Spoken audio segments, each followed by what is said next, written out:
যান, বেশি কিছু বলতে চাচ্ছি না। রাজপথে নামলে 24 ঘন্টাও সময় পাবেন না। আচ্ছা, সকাল থেকে এখানে এসেছেন আসলে কি বিষয় দেখলেন, পুলিশের ভূমিকা কি ছিল, আপনাদের যে একদম নির্ঘুম ছাড়া পেলো একটু জানতে চাচ্ছি। আসসালামু আলাইকুম রহমতুল্লাহ। আমি বলতে চাই, আপনারা মহেশখালীর যারা এখানে স্থানীয় যারা বাসিন্দা আছেন, আপনারা প্রতিনিয়ত জীবন যুদ্ধে আপনারা জয়ী হচ্ছেন। আমি মনে করি যে আপনারা যেভাবে আপনাদের মুখ বন্ধ করে দেওয়া হচ্ছে, এই জিনিসটা ভালো না।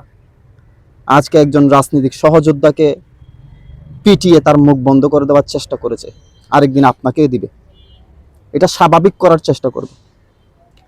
যে জিনিসটা এখানে আমি দেখলাম যে আগে জানতাম ছোট নেতারা বড় নেতাদেরকে তেল মর্দন করে বড় নেতা হওয়ার চেষ্টা করে, এখন দেখতেছি থানার কনস্টেবল থেকে শুরু করে ওসি পর্যন্ত তেল মর্দন করছে।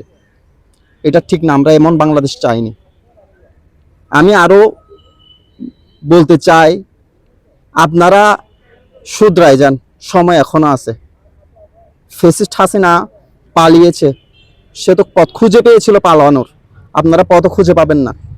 শুধরায় যান, বেশি কিছু বলতে চাচ্ছি না। রাজপথে নামলে 24 ঘন্টাও সময় পাবেন না। ধন্যবাদ।